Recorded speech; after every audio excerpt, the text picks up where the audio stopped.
welcome to the Chinese lesson for beginners. We shall deal with a few more sentences before commencing with the conversations. 这个汉字怎么读 which means, how to read this Chinese character. 这个汉字怎么读这个汉字怎么读你的汉语名字怎么写 which means, how to write your Chinese name. 你的汉语名字怎么写你的汉语名字怎么写这个字怎么写 which means, how to write this word. 这个字怎么写这个字怎么写 Try to read the Chinese characters and understand the meaning of the sentence.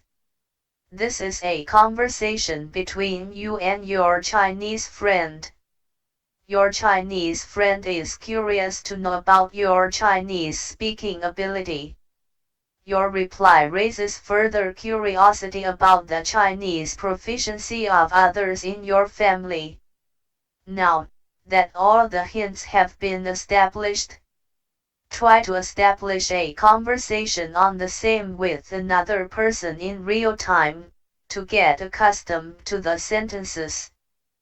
你会说汉语吗我会说汉语你妈妈会说汉语吗她不会说汉语 Here is another conversation between you and your Chinese friend. You are trying Chinese food for the first time, and ask your friend whether it is worth a try. Your friend replies positively. Now, you ask whether he is proficient in making one, for which he sheepishly admits that he could not. Now try to guess the sentences and read the Chinese characters and then try to enact a conversation. 中国菜好吃吗中国菜很好吃你会做中国菜吗我不会做中国菜 This is a conversation between you and your friend. Both of you are learning Chinese.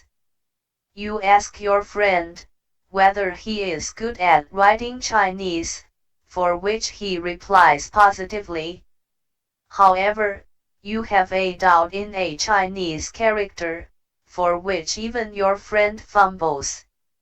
Now, try to guess the Chinese characters, and decode the sentences, and try practicing them with your partner. 你会写汉字吗我会写汉字这个字怎么读对不起这个字我会读不会写Try answering the questions, which are based on the sentences which we have learned so far in the past 2 lessons. This will help you to analyze your level of understanding of the Chinese characters, the sentences and its corresponding application in real-life situations. Then, make required improvements based on your weak areas.